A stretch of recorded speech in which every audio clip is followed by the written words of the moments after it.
مين؟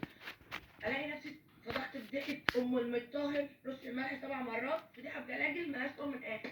انا لحد دلوقتي وانا قاعده مع نفسي يا جماعه، هو انا بجد ده في الموقف ده انا مش مصدقه.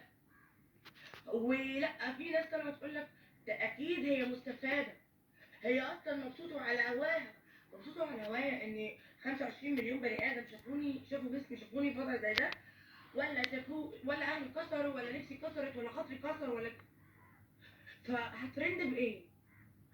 يعني ايه ترند بكده بالنسبه لي؟ او ايه اللي يفرح؟ ولا انا عايزه افهم الناس دي بتفكر ازاي؟ والكومنتات اللي مش اكيد على هواكي، مش عارف ايه وفي كومنتات رديئه تقول لك دي فيها وفيها يا جماعه ده كان جوزي، انا اطلع كل فتره اقول عليا النعمه من نعمه رب الراجل ده كان جوزي؟ لو انا كدابه ولا مزوره القسيمه ولا فجاه زمان اتحبست. ده رقم واحد. رقم اتنين، الموضوع ده المفروض يتقفل من بدري. الموضوع ده المفروض بالنسبه لي انا نفسي يتقفل، حتى لو هتضحكوا عليا، لو هتغشوني.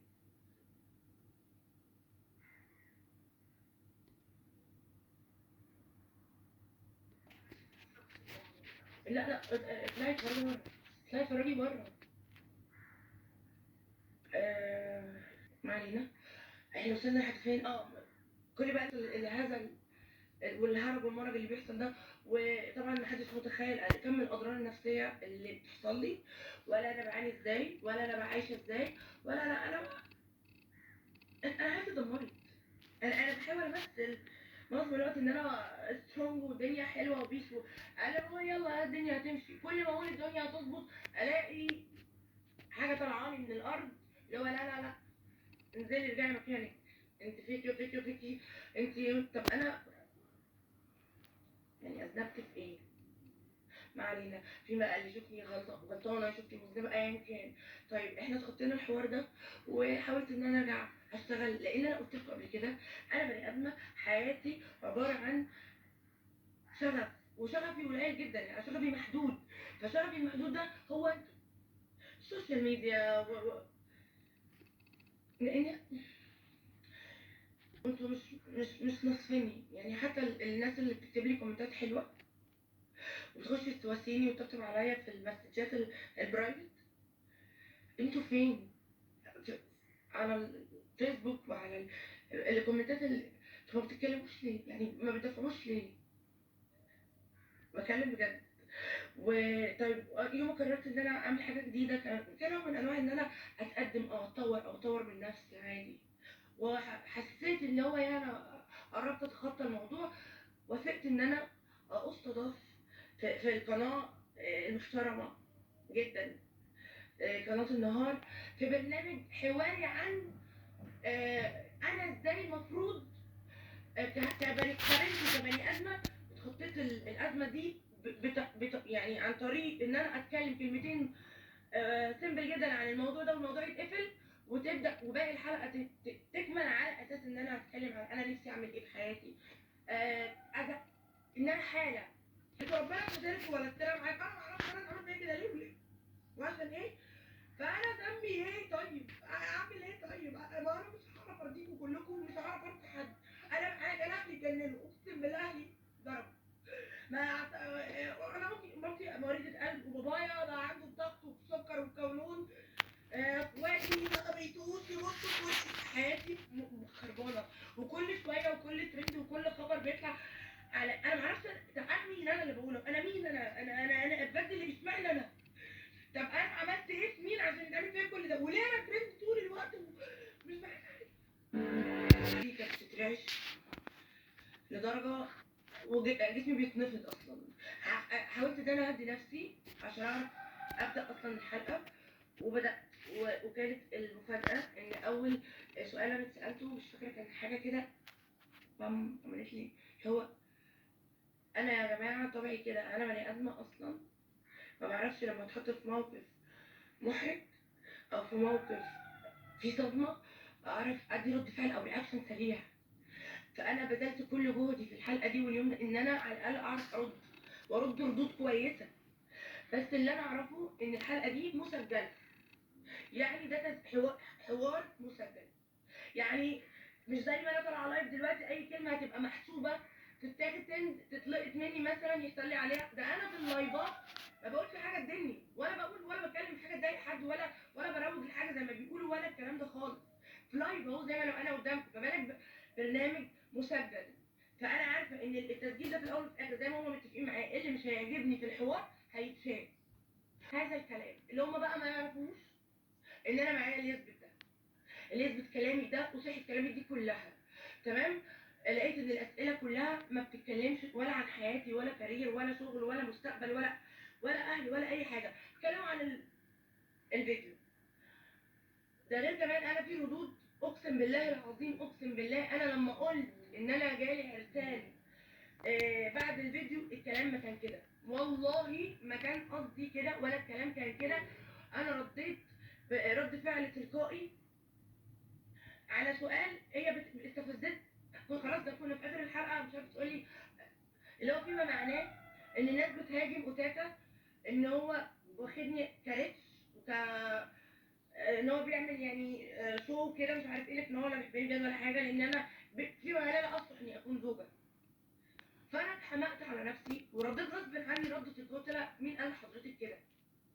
مفيش الكلام ده. على فكره انا بعد الازمه اللي انا مريت بيها دي وبعد اللي حصل لي ده، والله العظيم يعني بالعكس، يعني انا يعني كان بيجي لي عرسان وناس محترمه ومتعاطفين معايا ومع الظرف اللي حصل لي ومقدرين وعايزين يساعدوني وبتقدم لي عرسان.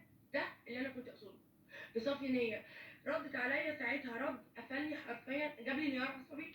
والرد ده نزلوا منه حته، يعني دي الحاجه الوحيده ان هم نزلوا منه حته. ردت عليا رد اللي هو فيما معناه ان انت بتروجي لايه؟ الفيديوهات الاباحيه ولا الفيديوهات اللي من النوع ده بتجيب عرسان؟ رديت عليها في نفس الحلقه وكانت مسجله، المفروض قلت لها حضرتك انا ما اقصدش كده ومش ده كلامي خالص. قامت مقاطعاني متسائله. كان ساعتها كان اوتاكا معانا دخل الاستوديو، قامت مكلمه، قعدت تتكلم معاه حتى ما اديتوش فرصه برضه ان هو، كانت متكروته. السكريبت كان مش زي ما اتفقنا خالص. انا متفقه على حاجه، دخلت لقيت حاجه ثانيه خالص، كان زي المره اللي قبلها. وانا اتحط عليا في الاخر كل شويه الحق، انت بتتكلمي بجد؟ انت هتودينا فين؟ الانحطاط الاخلاقي. انحطاط اخلاقي ليه؟ انحطاط اخلاقي ليه ومين؟ انا واحده اصلا المفروض تجيب لي حقي. انا عايزه حقي. يعني انا لايف ده انا عايشه في حاجه حطيت على قلبي طول الوقت، عايشه في توتر اللي هو طب انا عايش كده ليه؟ يعني عايش طول الوقت خايفه ليه؟ ايه؟ انا عملت ايه؟ انا اتظلمت واتفضحت والفيديو مش سهل، الموضوع مش سهل. انا المفروض يجيب لي حقي. انا الفيديو ده اتسرب ازاي اصلا وخرج من اي كلاود على تليفون زي موبايلي اللي هو ايفون، اللي هو صعب اختراقه ازاي اصلا؟ واللي عمل فيا كده عمل كده ليه؟ يعني انا اتعمل فيا كده ليه؟ انا حياتي باظت، انتوا بقى عايزين توصلوني ليه؟ انا مش عارفه انتحر. حتى ده مش عارفه اعمله.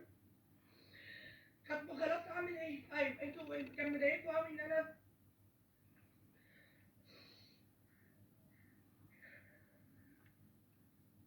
هرتبط واتخطب واتجوز؟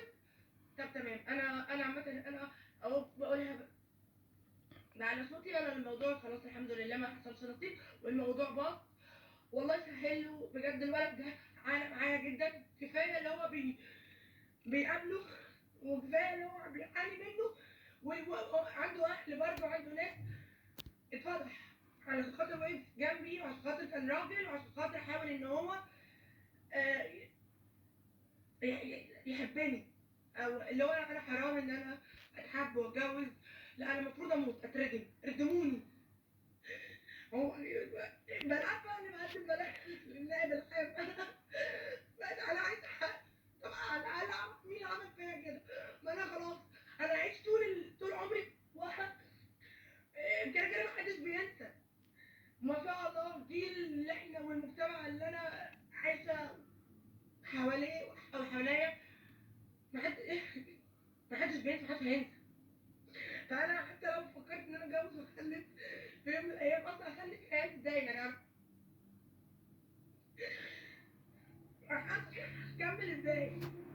انا اخترت كل حاجه حرفيا، كل حاجه.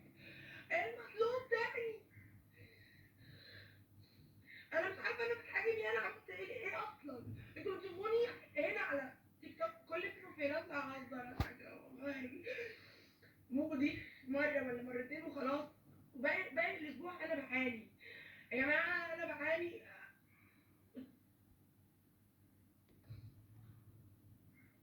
اخواتي انا مش فاكر اصلا ايه اللي قال لي ضيفوا اتنين زي دول. احنا على الاقل كفايه ان احنا